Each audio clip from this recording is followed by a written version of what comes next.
and I will kick off on tonight's talk, which is Custer's Last Stand, the Battle of the Little Bighorn. Now, the Battle of the Little Bighorn, which is known to the Plains Indians who took part in it as the Battle of the Greasy Grass, was fought on the 25th of June, 1876. And fascinatingly, this is just over 1 week before the United States of America celebrated its first centenary. Now, most Americans didn't hear the news of the battle until after the 4th of July celebrations. And when the news of the battle arrived, the American public was stunned. Why was this?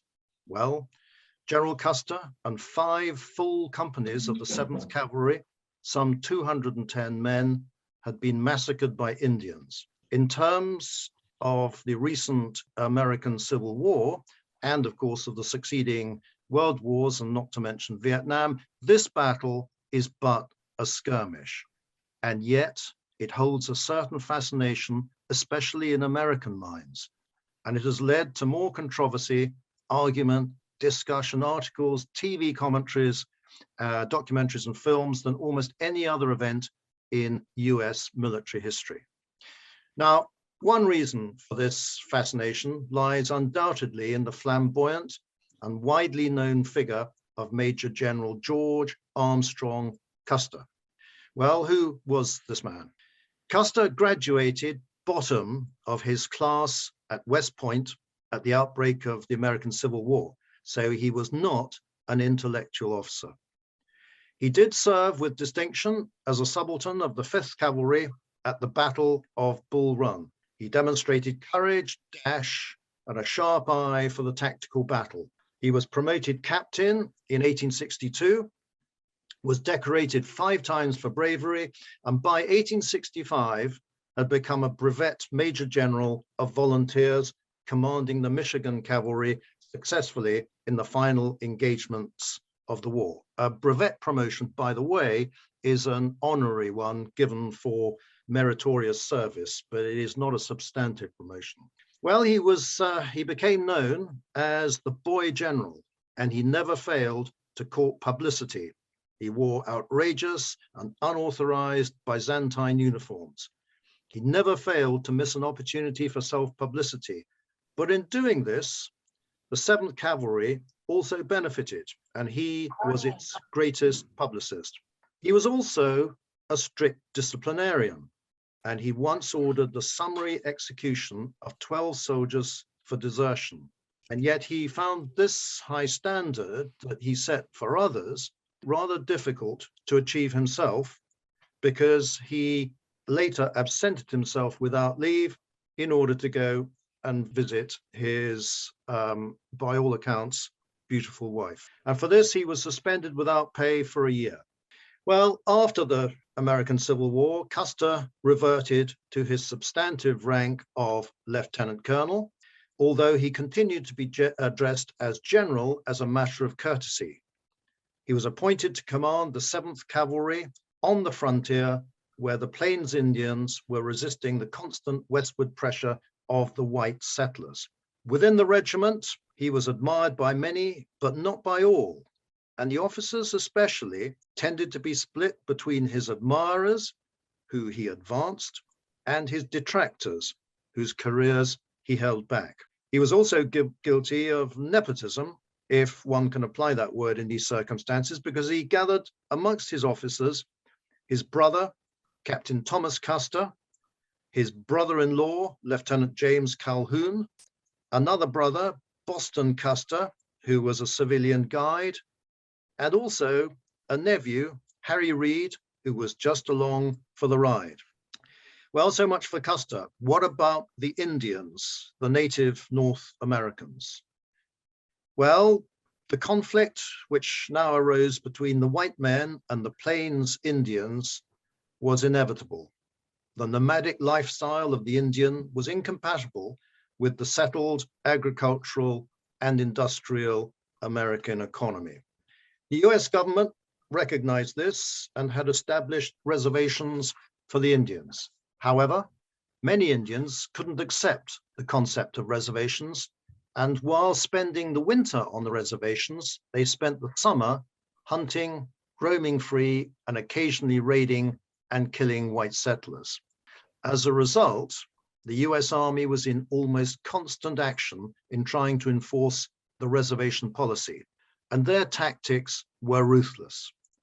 Often they would conduct pre-dawn raids on teepee encampments, killing all males, burning teepees, and slaughtering ponies.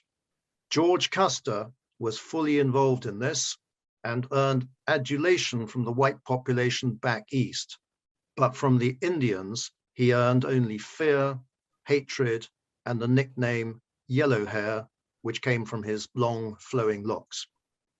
So in 1875, the Sioux and Cheyenne Indians began to hunt and raid outside the boundaries of the reservations that had been allocated to them in the Black Hills of Wyoming and South Dakota. And this was in response to more and more white prospectors flooding in to search for gold. The US government issued an ultimatum to the Indians, and that was done in December of 1875, to return to their reservations or be considered hostile, and the Indians ignored this. In early 1876, it was decided to mount a campaign to force the Indians to comply. Now, the intelligence underpinning the campaign strategy was based largely on the advice of the Indian Bureau, which was the organization which administered the reservations.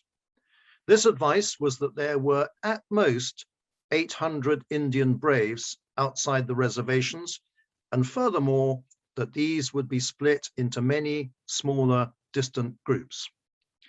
In fact, the Indian numbers were far greater, and crucially, the tribes were most unusually traveling together, so that a minimum of 1,500 and possibly as many as 2,500 braves were likely to be concentrated together at any one time. General Terry, in overall command of US forces in the region, devised a strategy whereby initially 3 columns of troops merged into 2, comprising 2,500 men in total, and they would converge in a north-south pincer movement, forcing the Indians to submit. It was believed that each column on its own would be strong enough to defeat the largest Indian force that they might encounter. And given the need to be flexible and to deploy in a way which would prevent the Indians from slipping away before they could be cornered and confronted, there was nothing wrong in that plan itself. What was wrong was that the intelligence was, with the number of Indians, was fatally flawed. Well, as is so often the case, a simple strategic plan was to prove far from simple in its execution. For one thing, the distances involved were enormous, and the columns were initially hundreds of miles apart, and they couldn't communicate easily with each other, nor could they support each other in a crisis. Furthermore, the Indians had the advantage of interior lines of communication and were able to attack one military column separately without any fear of intervention by the other column.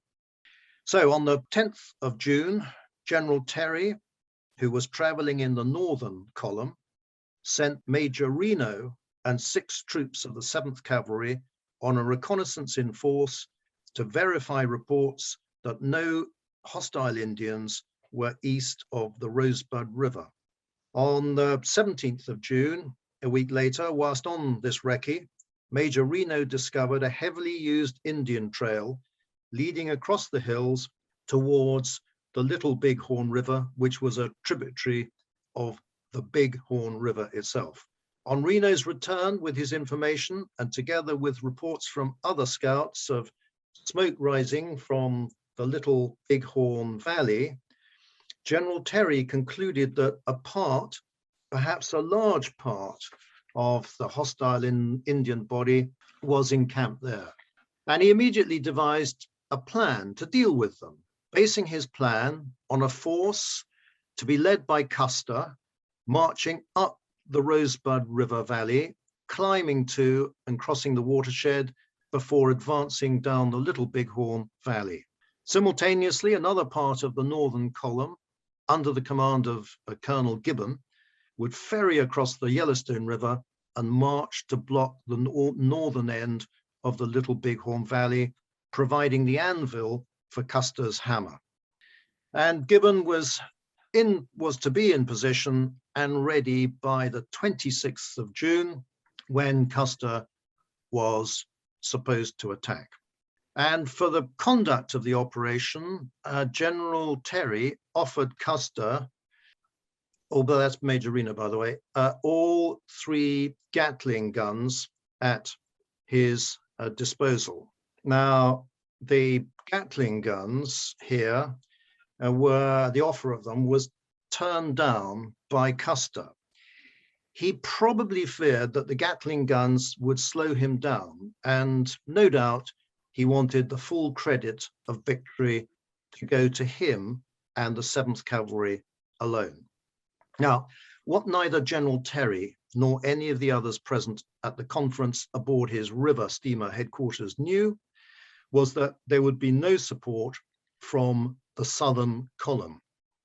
And the reason for this was that on the 17th of June, Brigadier General Crook and his southern column had fought a 6-hour engagement with Sioux and Cheyenne warriors on the headwaters of the Rosebud River. Brigadier General Cook's body had barely succeeded in holding its own against the Indians, and he subsequently retired south towards his base, refusing to advance again without reinforcements. Incidentally, this battle greatly bolstered the morale of the Indians, who now eagerly anticipated the opportunity to kill more soldiers. And so, noon on the 22nd of June, 1876, with the band playing Gary Owen, which was the 7th Cavalry musical anthem, Custer led the 7th Cavalry out of camp and into the Rosebud Valley. Custer was, as usual, flamboyantly dressed in a fringed buckskin suit, a planter's broad-brimmed hat, and a red bandana. His written orders were clear and concise, and yet flexible. They contained the following passage, which I shall read out. The departmental commander places too much confidence in your zeal, energy, and ability to wish to impose upon you precise orders which might hamper your action when nearly in contact with the enemy, unquote. And thus, this gave Custer effectively a free hand. Well, Custer's force, followed by a pack train with 15 days of ammunition and rations, set off. The troopers themselves were riding heavy, with each horse carrying its rider, his rifle, pistol, canteen and saddle roll, plus 100 rounds of rifle ammunition, 24 rounds of pistol ammunition, and a 24-pound sack of oats. Despite this, and that is the bit that I just read out, despite this, Custer set a grueling pace in the intense heat. On the 23rd of June, he covered 35 miles. On the 24th of June, he covered 45 miles and was in the saddle continuously from 5 o'clock in the morning to midday. He then allowed a 3-hour halt. Well, Custer had by now reached the trail which had been previously reported by Major Reno. His orders were to not follow the trail, but instead to proceed towards the upper reaches of the Rosebud River before crossing the watershed and advancing down the Little Bighorn Valley.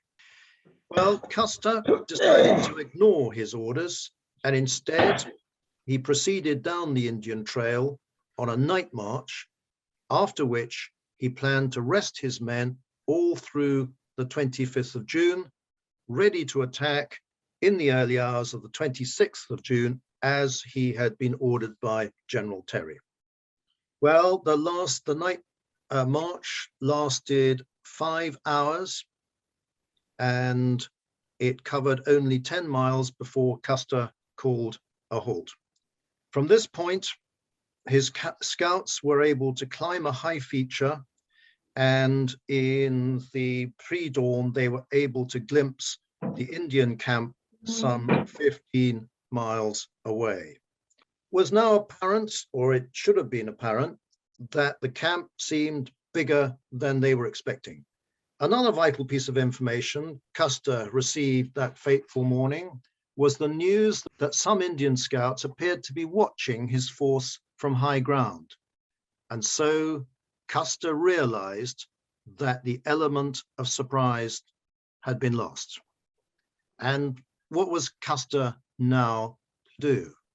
In fact, what would you have done?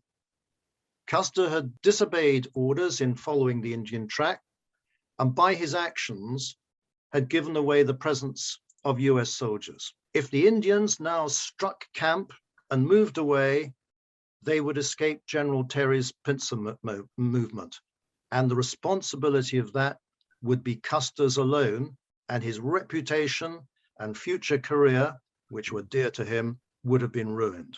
In fact, Custer faced a genuinely difficult dilemma.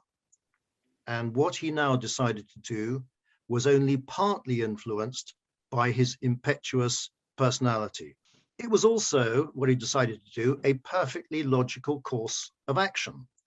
He decided to attack the Indian camp as soon as possible and before it could pack up and move. Now, although this would be 24 hours earlier than ordered, he must have considered the risk of losing the opportunity to carry out General Terry's plan and confront the Indians as being too great.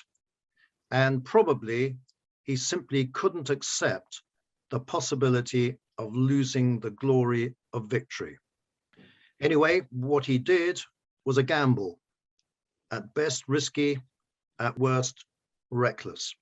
What turned this gamble into a forlorn hope was his decision to split his force. He sent Captain Benteen with 3 companies south to high ground overlooking the Little Bighorn Valley to cut off the escape of any Indians in that direction. Meanwhile, he sent Major Reno with another 3 companies to cross the Little Bighorn and carry out a diversionary attack on the Indian camp from the southeast. Whilst this attack was in progress, Custer, with 5 companies, intended to lead the main attack from the northeast. Well, for 9 miles, Custer's and Reno's men advanced in parallel on opposite sides of the Little Bighorn River. Custer's force came across an abandoned teepee, which they stopped to examine, and they noticed that some 40 Sioux warriors were observing them, and the warriors now galloped off in the direction of the camp. Custer acted decisively. He moved northwest while sending his adjutant to give Reno a message ordering Reno to attack the camp as soon as possible, and that he, Custer, would support that attack clearly by attacking it with his own force from the northwest. And so Reno continued towards the Indian camp. Now, it might be appropriate here to show you the makeup of Custer's force and its strength in numerical terms. In total, it was some 585 men, the equivalent, I suppose, of a modern infantry battalion, but 133 of these were trailing far behind. And the 2 assault forces, Custer's and Reno's, numbered only 210 and 142 respectively. Well, with the benefit of hindsight, Custer has been criticized for not undertaking a careful reconnaissance of the entire area before committing his troops to battle. Indeed, had he done so, he might have considered that the shocking number of Indians that he would detect was sufficient reason to await more of General Terry's force to come up. But of course, the true number of Indians was still not known at this time. And Custer was determined to strike before they could move away, and he wanted the glory of a battle to be his and the 7th Cavalry's alone. And so Reno now formed his 3 companies into line abreast and sounded the charge. Despite the Indian sightings of Custer that I mentioned earlier, it seems that the camp was largely taken by surprise. But the Indian reaction to Reno's charge was immediate, and hundreds of warriors streamed out of camp to face Reno. Reno, already fearing a trap, immediately saw that to continue the attack would have been suicide. He stopped his charge and dismounted his 112 men to form a skirmish line. This line was quickly outflanked by the Indians, and Reno retreated to a copse by the river. Concerned about being isolated and surrounded here, Reno quickly retreated further across the river and up the steep sides of a flat-topped hill, incurring many casualties along the way, especially in crossing the river, which was deep enough to cause some of the horses to stop and shy away. And this is a view of the copse from the Indian camp viewpoint. And that is a close-up of the hill that the troopers would have to climb up. Now, the retreat to this hill, and that's the view looking back down the hill from the position that they eventually gained. The retreat to the hill had cost Reno 3 officers and 29 troopers and some Indian scouts, all killed. 7 more were wounded and 15 men were missing. In other words, some 54 of his men were dead, wounded, or missing, almost half of his force. And here is a modern view taken from roughly the same spot as the last one, which shows Reno's position looking back down the way he had come up the river. The copse that I was talking about earlier on has increased in size. The river's just down at the bottom there. And there are more trees today than there were there. Now, during Reno's battle and his retreat to the hills, there had been no sign of Custer or his force. And so what had happened to Custer? As he advanced north of the Little Bighorn, Custer had paused at a hill later to be known as Weir's Point, and you can see that top center. Here he observed the start of Reno's charge and was seen by Reno waving his hat in encouragement. Custer now must at last have realized that he faced a body of Indians far greater than had been anticipated. And he immediately sent a messenger back to Benteen, followed soon after by another. Both messengers carried appeals for Benteen to come forward quickly with the ammunition packs. Meanwhile, Custer's flanking approach to the Indian camp had been observed, and Chief Crazy Horse sent a strong force to block Custer's line of advance. Crazy Horse also sent more men around the rear of the cavalrymen, while hundreds of Indians began swarming up the ravines from the river. Now, the detail of the battle which now ensued has been pieced together from the location of the bodies found, from the testimony of the Indians who fought there, and the analysis of cartridge cases and bullets found, especially in 1983, when a brush fire exposed the ground that had been probably undisturbed since the battle. It appears that Custer headed down to the river in order to cross it, and here is the spot that he reached with the view he would have had of the Indian camp on the other side. Clearly his intention was to attack the camp, but he was first stopped and then forced away back up the hills by a large blocking force of Indians who had assembled on the opposite riverbank. But once on the high ground, they found themselves surrounded by Crazy Horse's mounted braves, quickly followed by hundreds and hundreds of Indians of both sexes on foot, streaming out of the camp and swarming up the hills. As far as can be judged, the soldiers dismounted in their separate companies, as shown here, and formed skirmish lines. Now, in a skirmish line, every fourth man holds the reins of 4 horses. And in a battle lasting, it is estimated, between 30 minutes and an hour, the troops were simply overwhelmed by the Indians.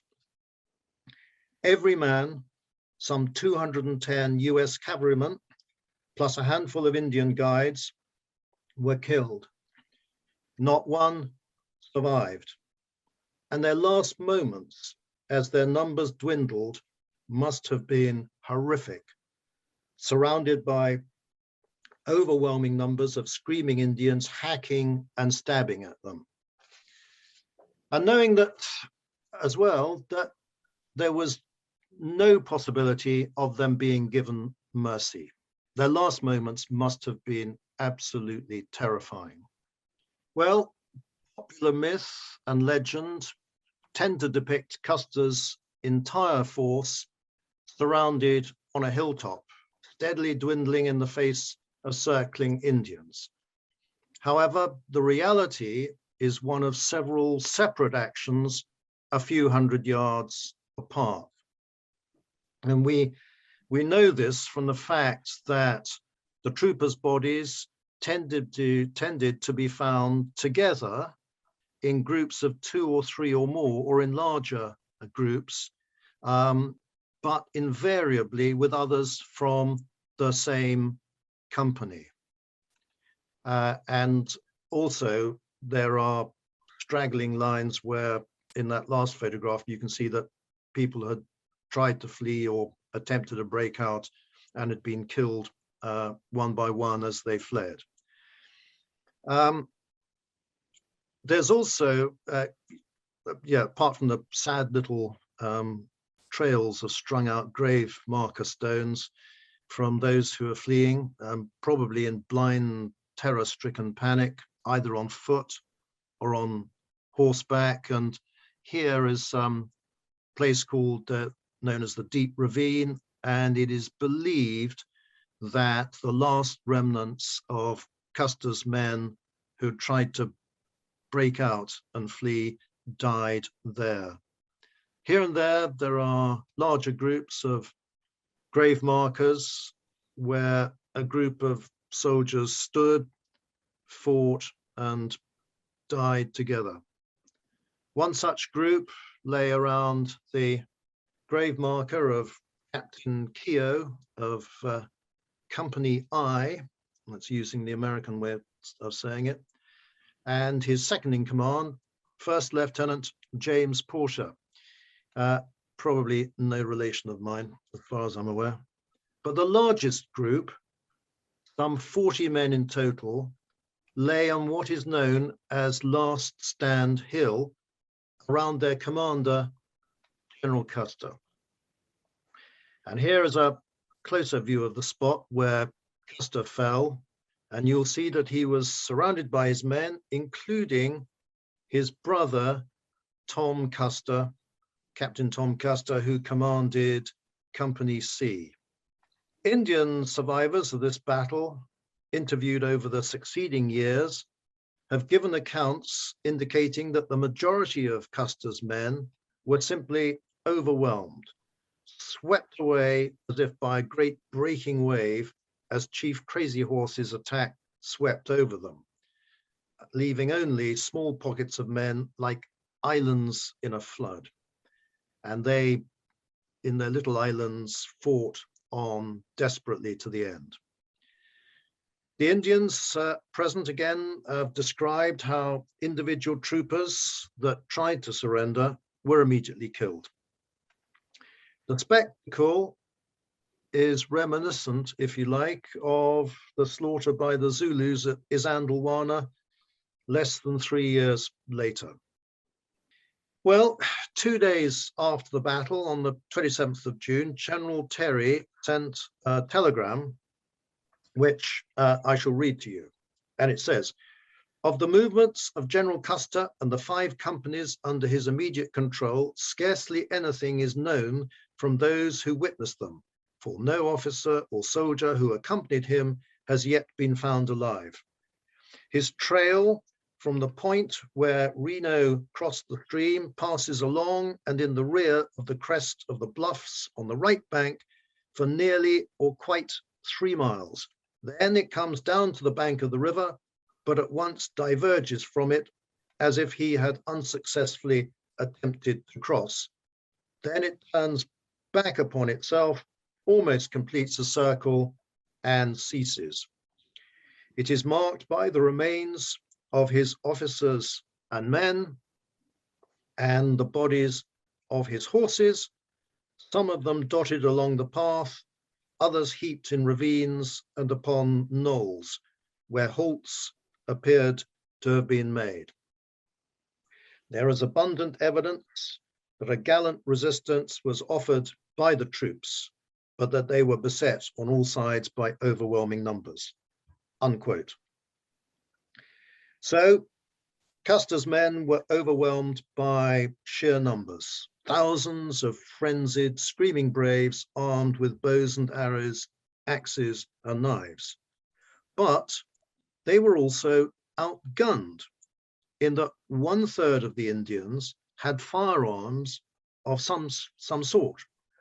And crucially, the soldiers' single-shot carbines were outmatched by about 200 Winchester and Henry repeating rifles, as you can see here, carried by the Indians. The soldiers were armed with the Springfield Model 1863 single-shot rifle, as you can see here.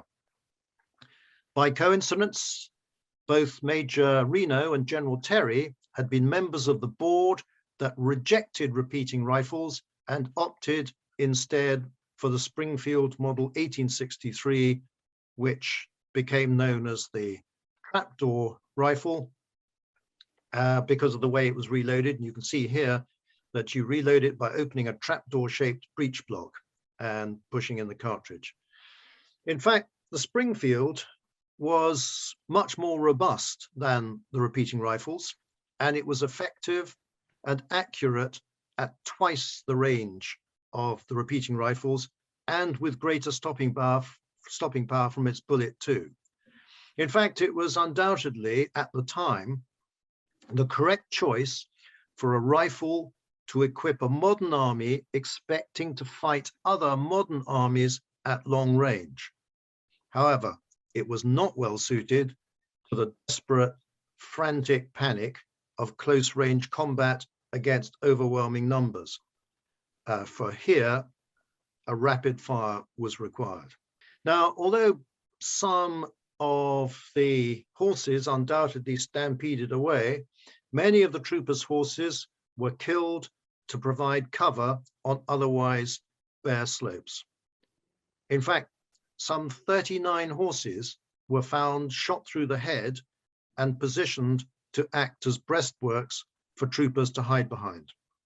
And such was the US cavalry's attachment to its horses that the horses that were found dead at the battlefield were buried at Last Stand Hill.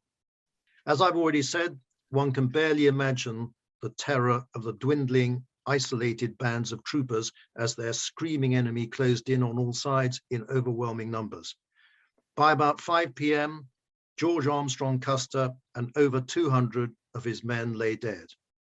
Many bodies were now stripped and horribly mutilated, often by the hundreds of squaws who had rushed up from the camp. In fact, one squaw known as Buffalo Calf Road Woman, is credited by Indian verbal history as having knocked Custer off his horse prior to his death, although this is improbable. When Custer's body was found, he had sustained 2 bullet wounds, one to the temple and one near the heart, either of which would have been immediately or at least quickly fatal. So that's the end of Custer. Well, what was happening to the rest of the 7th Cavalry? Well, 4 miles Custer's southeast, Reno and his battered troops were still holding out around the hilltop that they'd scrambled up after their headlong flight across the Little Bighorn River. Now, Benteen arrived to join Reno at around 16:15, 4:15, having led his pack train towards the sound of the guns. Reno now had 7 companies under command, although his original 3, as I've mentioned before, were badly mauled and depleted. He could hear firing in the distance from Custer's direction, and several of the newly arrived officers that had arrived with Benteen were keen to push towards the firing and join Custer. Reno, still badly shaken from his narrow escape from the Little Bighorn Valley, was determined to stay on the defensive. After a furious argument, Captain Weir, one of Benteen's troop leaders, defied Reno and took a large body of troops forward to a hill which was later named Weir's Hill or Weir's Point, and reluctantly Reno began to follow with the rest of his men. And from this hill, Weir could see masses of galloping Indians amid clouds of dust 2 miles distance, but he could see no detail. Probably Custer's final battle had just finished. But if Weir could see the Indians could see Weir, and masses of them now charged towards Weir and his men. Hastily forming a skirmish line, Weir quickly realized he was about to be overwhelmed, and he galloped back, joining Reno and the remainder, all of whom now turned round and headed back to Reno's original position.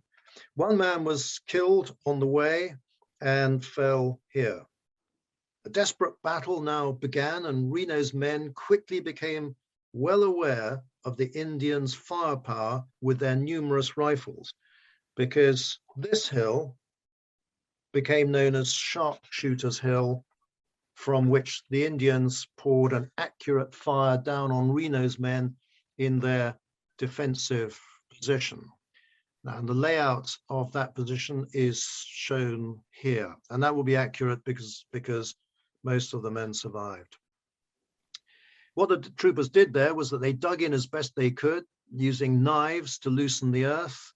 They used their mess tins to shovel it, and they used ammunition and ration boxes to pile up in front, and they fought for their lives, literally.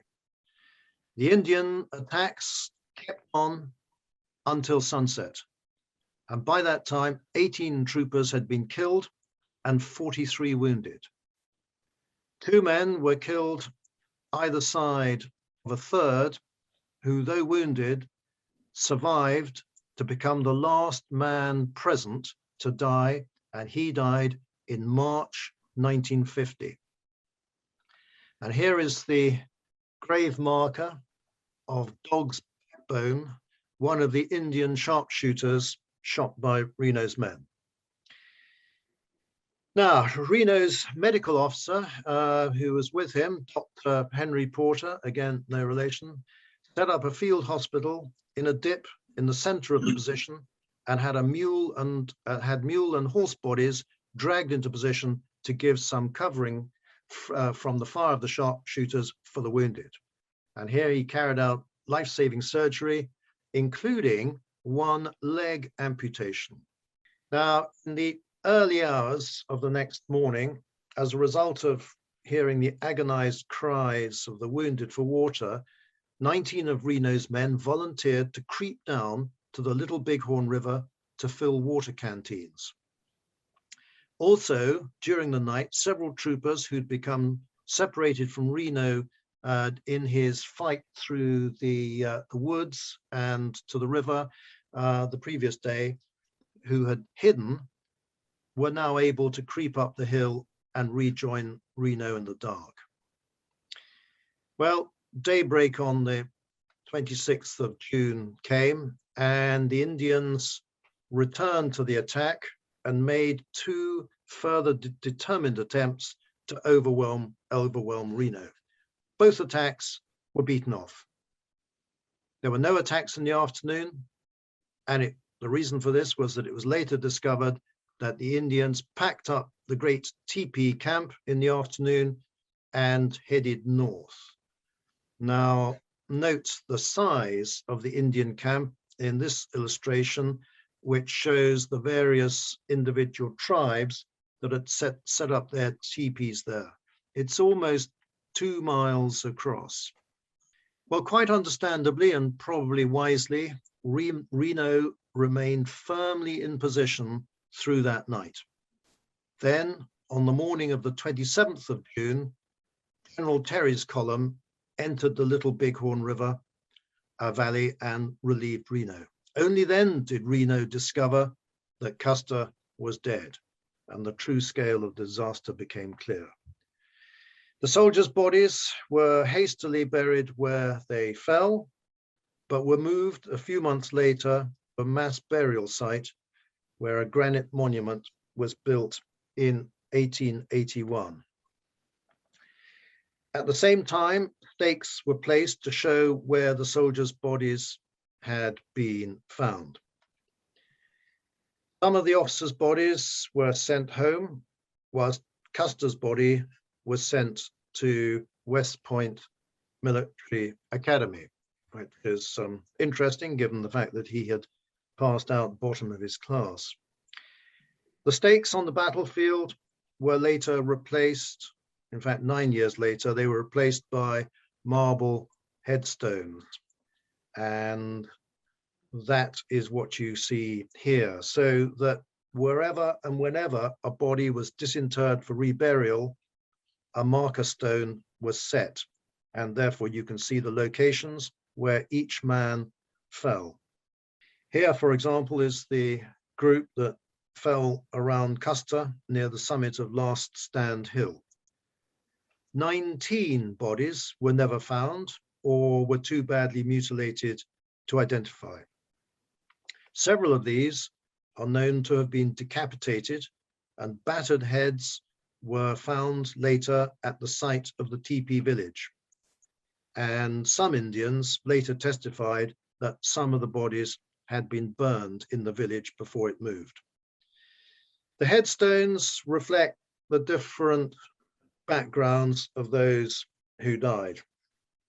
There are civilians attached to Custer, troopers, Indian scouts in US Army service, and Indians themselves.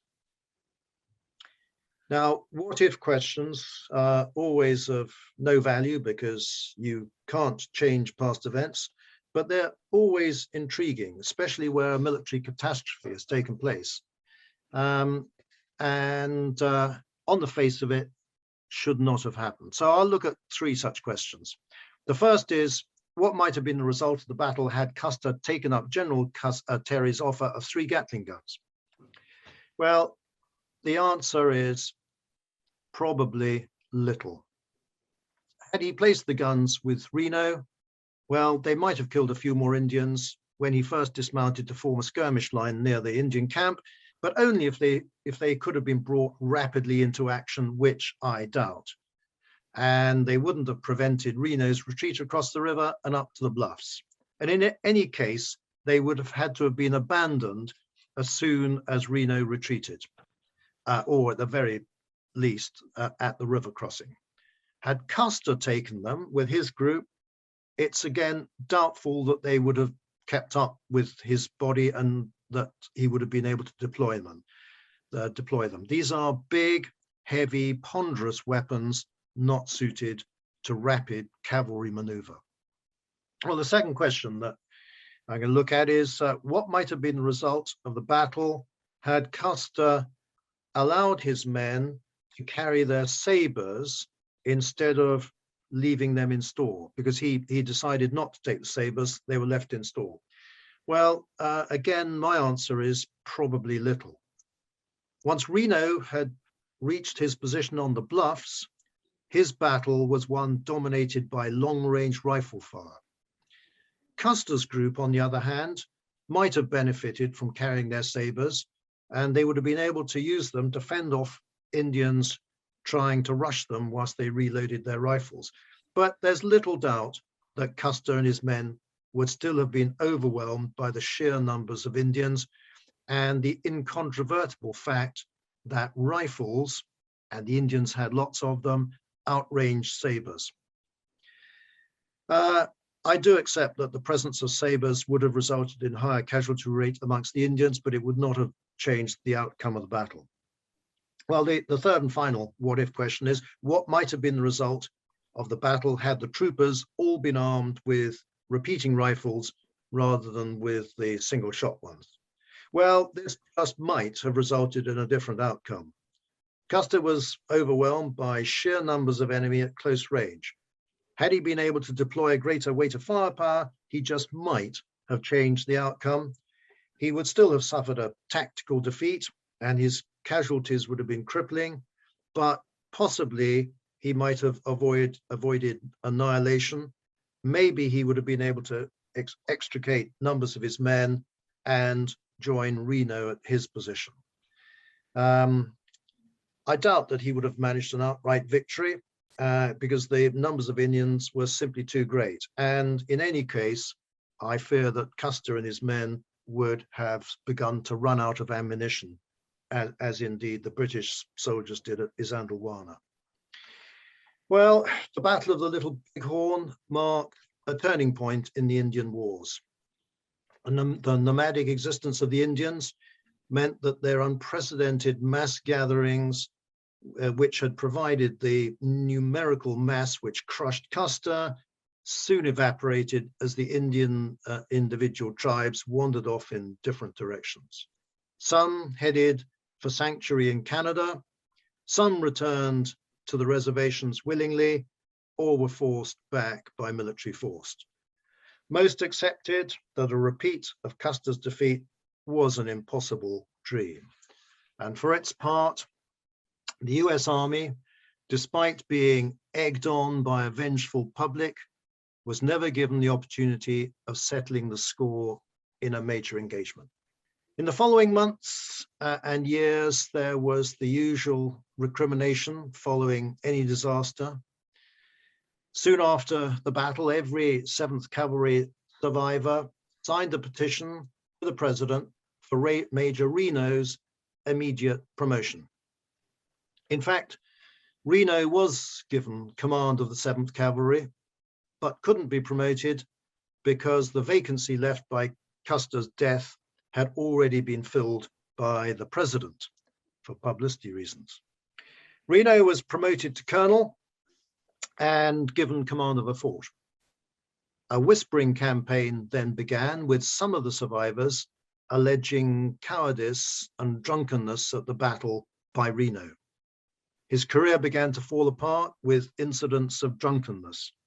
He was court-martialed twice, once for making unwanted advances to the wife of a junior officer, and once for striking a junior officer.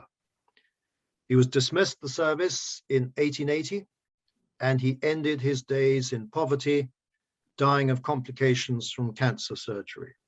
Now, there was one participant in the battle who was not an Indian, who saw it all at first hand and lived to tell the tale, and yet never did tell the tale. This was Comanche, the horse of Captain Miles Keogh, who was an Irishman, a former member of the Papal Zouaves, and the commander of Company I, Comanche was found standing by the body of his master on the battlefield 2 days after the fighting. He was bleeding from numerous bullet and arrow wounds, and his saddle was hanging beneath his belly. He was gently led away and taken by General Terry's river steamer to the town of Bismarck, and thence to Fort Abraham Lincoln, where he spent a year in his stall, supported by slings. On full recovery, he was granted the freedom of the base. He grazed wherever he wished, and by government decree was never saddled nor ridden again. He was led by a mounted trooper and paraded in place of honor on ceremonial occasions. Sometimes, when he saw his old company at drill, he would trot over and take up his usual place at its head.